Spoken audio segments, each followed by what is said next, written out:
Mateo capítulo 2, versículos 1 al 11. El tema de estos versículos abarca la visita de los sabios después del nacimiento del Señor Jesús, la huida a Egipto y el regreso a Nazaret. Hablemos sobre el cumplimiento de la profecía. Aquí tenemos una relación histórica de los acontecimientos que tuvieron lugar, aunque se incluye igualmente la exposición de una verdad que no debemos pasar por alto. Hemos dicho anteriormente que cada uno de los evangelios fue redactado para satisfacer las necesidades de un grupo específico de personas, y que Mateo fue escrito a la nación de Israel, que estaba formada por personas con una mentalidad religiosa. En este pasaje encontramos el cumplimiento de 4 profecías. Y creo que este es precisamente el propósito de este capítulo, mostrar cómo se cumplieron estas profecías del Antiguo Testamento en el nacimiento de Jesús. Seguramente había, en los tiempos de Cristo, muchos sinceros estudiantes de las Sagradas Escrituras que se preguntaban cómo podrían cumplirse dichas profecías. Tal cumplimiento parecía difícil, si no imposible. Vamos a ordenarlas en una lista y después veremos cómo se cumplieron en los días del nacimiento de Cristo. En primer lugar, tenía que nacer en Belén, de acuerdo con el profeta Miqueas, capítulo 5, versículo 2. En segundo lugar, tenía que ser llamado a salir de Egipto, según el libro de Oseas, capítulo 11, versículo 1. En tercer lugar, tenía que haber un gran llanto en Rama, como se predijo en el libro de Jeremías, capítulo 31 y versículo 15.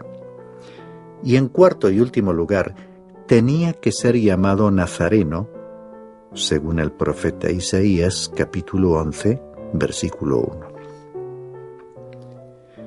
Ya que Cristo nacería en Belén, ¿por qué motivo tendría que haber llanto en Ramá, que está situada aproximadamente tan al norte de Jerusalén como Belén lo está hacia el sur? Y él sería llamado Nazareno, aunque habría de nacer en Belén y luego tendría que salir de Egipto. Y surge la pregunta, ¿cómo podrían cumplirse todas estas profecías en un niño recién nacido? Bueno, pues Mateo nos demuestra cuán literalmente, con qué exactitud y facilidad se cumplieron estas predicciones sin forzar para nada la profecía ni la historia. Todo sucedió tal como Dios había anunciado que se llevaría a cabo. Cuando en la actualidad observamos ciertas profecías relacionadas con la segunda venida de Cristo, puede que nos resulte difícil correlacionarlas y ver cómo podrían llegar a cumplirse. En mi opinión, nos estamos acercando al tiempo de su cumplimiento. Entonces descubriremos que su cumplimiento tendrá lugar de una manera normal y natural. Desde nuestra perspectiva humana, todo parece un rompecabezas. Pero cuando lleguemos a la presencia de Dios y todo lo profetizado se haya cumplido, nos resultará tan natural como el cumplimiento de las profecías sobre la primera venida de Cristo. Cada pieza pequeña del rompecabezas encajará en su debido lugar, y en aquel día nos preguntaremos ¿cómo no nos dimos cuenta antes, desde un principio? Leamos el primer versículo que nos relata la visita de los sabios. Después de nacer Jesús en Belén de Judea en tiempos del rey Herodes, he aquí unos magos del oriente llegaron a Jerusalén diciendo. Este es el relato histórico de la llegada de los magos. Observemos que vinieron en los días del rey Herodes, quien no toleraba que le hicieran la competencia. Así que la presencia en Jerusalén de aquellos sabios, expertos en astronomía, le creó un sentimiento de alarma.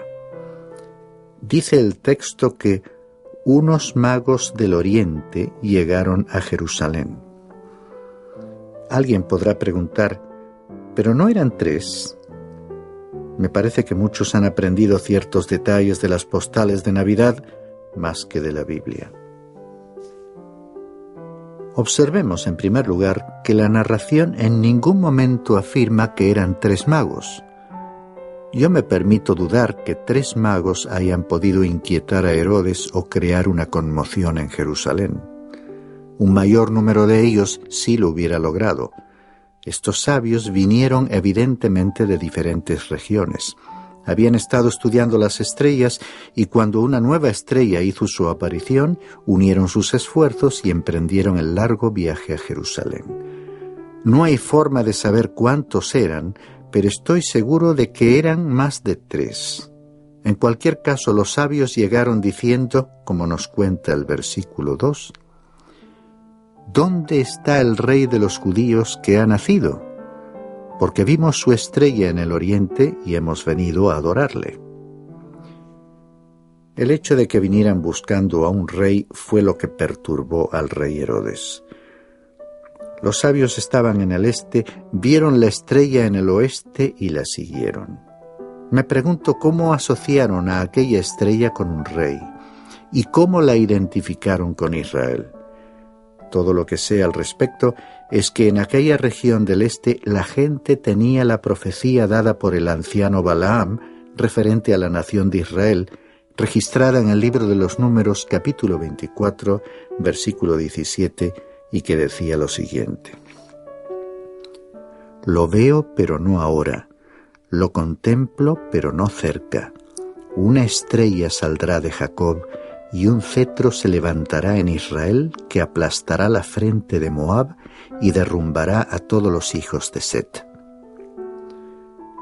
Observemos que la profecía dice que una estrella saldrá de Jacob, es decir, de la nación de Israel, en la que también se levantará un cetro. La estrella y el cetro van juntos, y este es el único lugar en el que son mencionados juntos en las profecías del Antiguo Testamento. Y así fue que los sabios del Oriente, como tenían esa profecía, vinieron desde el misterioso Oriente buscando a un rey. Esto causó perturbación en la ciudad de Jerusalén y en el anciano rey Herodes. Leamos el versículo 3.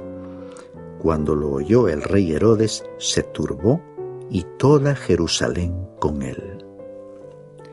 Podemos imaginarnos los sabios convergiendo en la ciudad. El rey era Herodes el Grande, hombre muy supersticioso, que lógicamente quiso estar bien enterado del asunto. Recomiendo ampliar los conocimientos de la familia Herodes con un buen diccionario bíblico para conocer hasta dónde llegaba la maldad y la perversión de aquella familia.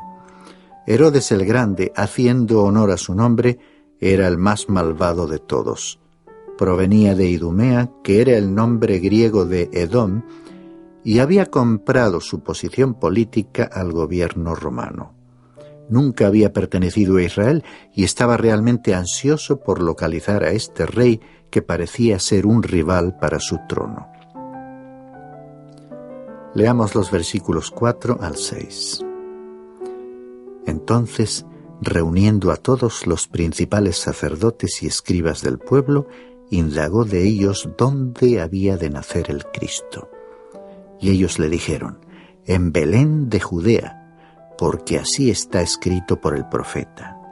Y tú, Belén, tierra de Judá, de ningún modo eres la más pequeña entre los príncipes de Judá, porque de ti saldrá un gobernante que pastoreará a mi pueblo Israel.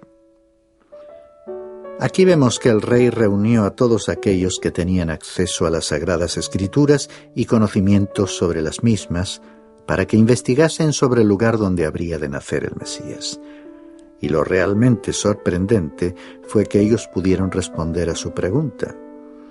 Ni siquiera tuvieron que buscar las profecías, ya conocían el pasaje bíblico del libro del profeta Miqueas, capítulo 5 y versículo 2. Como sabían todo lo relacionado con la venida del Mesías, lo citaron de memoria. El problema consistía en que sus conocimientos eran más académicos que vitales. Para aquellos sacerdotes y escribas, aquellos datos no eran significativos a nivel personal. Eran como tantos que conocen la historia contenida en la Biblia y algunas verdades objetivas, pero ello no les transmite un mensaje personal de carácter espiritual. Y ya que los escribas conocían tan bien las Sagradas Escrituras, uno hubiera esperado que se hubiesen acercado a aquellos magos, diciéndoles: «¿Qué os parece si vamos con vosotros? Nosotros también estamos buscando al Mesías». En cuanto a nuestro tiempo, me pregunto cuántas personas están realmente esperando la venida del Señor. Hablamos mucho de este acontecimiento y solemos estudiar mucho las profecías. Pero, estimado oyente, ¿de verdad te agradaría ver al Señor ahora mismo? Supongamos que Él se presentase hoy mismo donde tú te encuentres, irrumpiendo en tu situación y actividades que estés realizando. ¿Tendría que interrumpir Él alguna acción u ocupación? ¿Te sentirías inclinado a sugerirle que aplazase su visita para un momento más oportuno? Leamos ahora el versículo 7. Entonces Herodes llamó a los magos en secreto y se cercioró con ellos del tiempo en que había aparecido la estrella. Haré ahora una afirmación que trataré de probar más adelante. La estrella había aparecido en el cielo nocturno algún tiempo antes de que los sabios llegasen a Jerusalén. Recordemos que ellos hicieron aquel largo y difícil viaje en camello. En mi opinión, no llegaron a Jerusalén hasta al menos un año después de la aparición de la estrella. A medida que recorrían aquellos largos y agotadores kilómetros, se habían aferrado a la esperanza de ver a aquel a quien presentarían sus regalos. Tomemos nota de que Herodes, según traduce una versión, indagó diligentemente de ellos acerca del tiempo de la aparición de la estrella en el cielo. Recordemos este detalle, que será un factor importante más tarde en esta historia. Así, Herodes les envió a Belén. Leamos el versículo 8. Y enviándolos a Belén dijo: «Id y buscad con diligencia al niño, y cuando le encontréis, avisadme para que yo también vaya y le adore». Él estaba siendo tan astuto como la antigua serpiente, y esto es precisamente lo que Herodes era. Por supuesto que nunca hubiera encontrado al niño enviando soldados a Belén, pues en este caso el niño habría permanecido escondido. Estas palabras nos muestran claramente su forma de ser, pues lo que realmente deseaba era matarle. Continuamos leyendo los versículos 9 y 10. Y habiendo oído al rey, se fueron. Y he aquí la estrella que habían visto en el oriente iba delante de ellos hasta que llegó y se detuvo sobre el lugar donde estaba el niño. Cuando vieron la estrella, se regocijaron sobremanera, con gran alegría. Vemos que la estrella apareció otra vez. Creo que ellos debieron haber estado viajando mucho tiempo sin ver la estrella. Esto pudiera ser una respuesta a la pretendida explicación de que en cierto momento hubo una conjunción de algunas estrellas. Mateo da a entender que se trataba de una estrella extraordinaria. En realidad, era una estrella sobrenatural. Fue un hecho milagroso, para el que no necesitamos encontrar una explicación. Ahora bien, como muchos astrónomos creen, podría haber tenido lugar en aquella ocasión un importante movimiento de los cuerpos celestes que pueblan el firmamento. Es lógico pensar que cuando Jesucristo vino, el cielo y la tierra reaccionasen de alguna manera ante su llegada. Puede que haya ocurrido así, pero en cualquier caso, los sabios vieron una estrella sobrenatural. Leamos el versículo 11. Y entrando en la casa, vieron al niño con su madre María, y postrándose le adoraron. Y abriendo sus tesoros, le presentaron obsequios de oro, incienso y mirra. Cuando aquellos viajeros llegaron, Jesús no se encontraba en un establo situado detrás de una posada. La afluencia y el movimiento de personas en la ciudad de Belén habían ya cesado. Todos habían regresado a sus lugares de residencia porque la inscripción en el censo había concluido. Pero aquel niño era un recién nacido y sus padres no podían trasladarle a ninguna parte hasta pasar un tiempo prudencial. El haber realizado un viaje podría haber puesto en peligro su vida, así que la familia se había quedado en Belén, instalándose en una casa donde le encontraron los magos del Oriente. Aquí, nuevamente, el texto bíblico corrige la conocida imagen de las postales de Navidad, que presentan a los viajeros del Oriente llegando a un establo. Observemos que cuando ellos vieron al niño con María, su madre, se postraron y le adoraron. Si hubo un momento en que María pudo haber sido adorada, fue aquel. Pero los magos no la adoraron a ella, sino a Jesús, y le presentaron sus valiosos regalos, oro, incienso y mirra. Finalmente, diré que resulta interesante estudiar los hechos relacionados con su segunda venida, tal como nos los relata el profeta Isaías en su libro, capítulo 60, versículo 6. Dice así: Una multitud de camellos te cubrirá, camellos jóvenes de Madián y de Efa. Todos ellos vendrán de Sabá, traerán oro e incienso y traerán buenas nuevas de las alabanzas del Señor. ¿Cuál de aquellos valiosos regalos será omitido en su segunda venida?